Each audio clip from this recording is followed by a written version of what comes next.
The Galactic Council had always considered Earth a backwater planet. Humans, primitive, small, and insignificant in the grand scheme of things. To the advanced alien races, humanity was like a tiny insect in a vast cosmic garden. They didn't pose a threat, and the Galactic Council never gave them a second thought, until one day that changed. The Zentarans, a highly intelligent and technologically advanced alien race, had sent a scouting ship to Earth. Their mission was simple: observe the humans, scan their planet, and report back. The Zentarans assumed this would be easy, like watching ants in a field. Commander Tharok, the lead of the Zentarans' mission, sat comfortably in his ship as it hovered high above Earth's atmosphere. His crew, a group of skilled scientists and engineers, began scanning the planet's surface. "Commander, the planet appears to be unremarkable," one of his officers said, studying the readings. "Technologically, they are far behind us. Their machines are loud, inefficient, and pollute their environment." Tharok smirked, not surprised by the report. He had expected the humans to be primitive. "They're weak, as we thought. There's nothing here that could pose a challenge to us," he said confidently.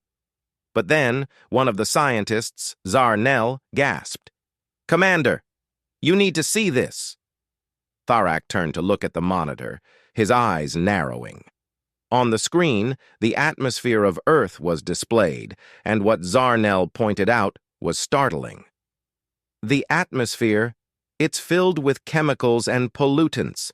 The levels of carbon dioxide, methane, and other toxic gases are alarmingly high. Tharok frowned, confused. "What does this mean?" Zarnell ran more tests, his hands shaking. "Commander, if any of our species were to breathe this air for even a few minutes, we would die. The radiation, the toxins, it's a death trap. But these humans—" He paused, his voice full of disbelief. "They live in it. They've adapted to this environment." Tharok's confidence wavered. The realization began to sink in. "These humans," he muttered. "They've been breathing poison their entire lives." The crew exchanged worried glances. To survive in such a hostile environment, humans had to be far tougher than they had assumed. What kind of species could thrive on a planet that would kill other advanced civilizations within moments? Zarnell continued scanning, and his findings became even more shocking. "Commander, they have survived through wars, nuclear disasters, and diseases that have wiped out millions. Their planet is constantly testing their survival, yet they continue to grow stronger. They've built cities, developed space travel, and even sent probes beyond their solar system. All of this, despite their harsh conditions." Tharok's smirk was long gone. He now felt a growing sense of respect for the humans. They weren't weak, they were survivors. If they could thrive in such an environment, what could they do if they ever reached the stars? "We've made a grave mistake," Tharok said quietly. "The Galactic Council has been wrong about humans. They're not weak. They are dangerous." As the Zentarans pulled their ship away from Earth, Tharok sent a message back to the Council. It was a warning. Do not underestimate the humans. They are not what they seem. And from that day forward, the Galactic Council knew that Earth was not a planet to ignore. The humans, once dismissed as weak, had become the greatest potential threat in the galaxy. Because if they could survive their own planet, they could survive anything. The Galactic Council's warning about humanity spread like wildfire. Alien leaders who once scoffed at the notion of humans being anything more than pests now paid close attention. But it was too late. The gears of human advancement had already begun to turn. Back on Earth, oblivious to the aliens' surveillance, humanity continued its relentless pursuit of progress. Scientists were on the verge of breakthroughs in space exploration, and new technologies emerged every day. They had no idea that out in the vast reaches of space, their resilience had sparked fear among civilizations far more advanced than them. As the years passed, Human expeditions ventured beyond their solar system. First, they sent unmanned probes, then colonies followed. At first, the Galactic Council watched in cautious silence, unsure whether humanity was simply too naive to understand the dangers that awaited them in the cosmos. But humanity wasn't naive. They were curious, driven, and most importantly, they were survivors. The Zentarans, the first to encounter humans, had quietly retreated, observing from a distance. But other alien species were not as cautious. The Talvorns, a warlike race known for their conquest of weaker civilizations, saw an opportunity. To them, humans were still insignificant. Despite the warnings, they believed Earth was ripe for domination. They sent a fleet toward Earth, planning a surprise invasion. As their massive warships entered the edges of the solar system, they anticipated an easy victory.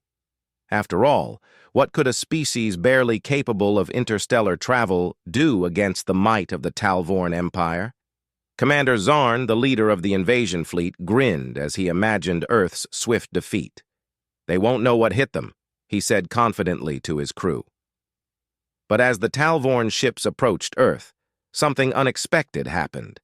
Their advanced sensors began to malfunction.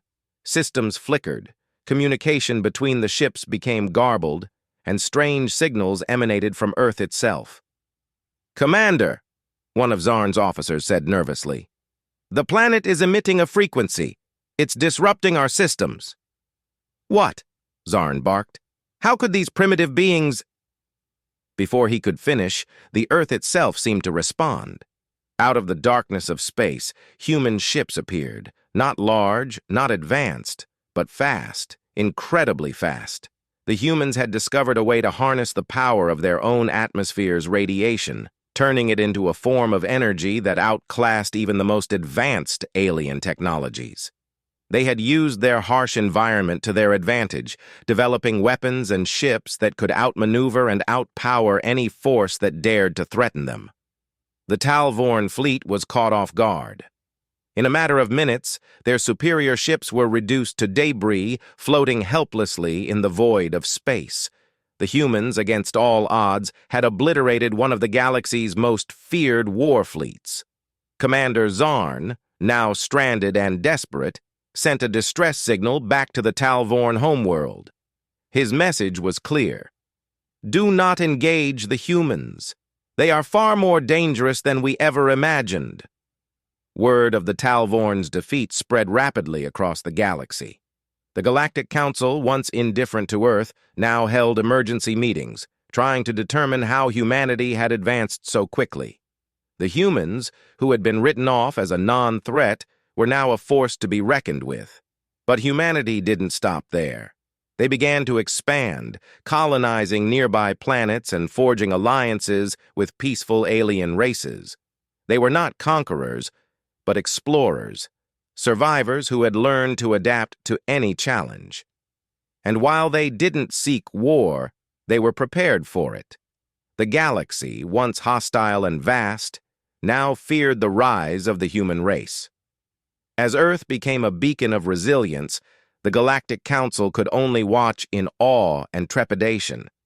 They had misjudged humanity, and now they faced a future where the humans were not only a part of the galactic community, but a dominant force. The universe had shivered at the thought of human anger. Now it trembled at the thought of human strength.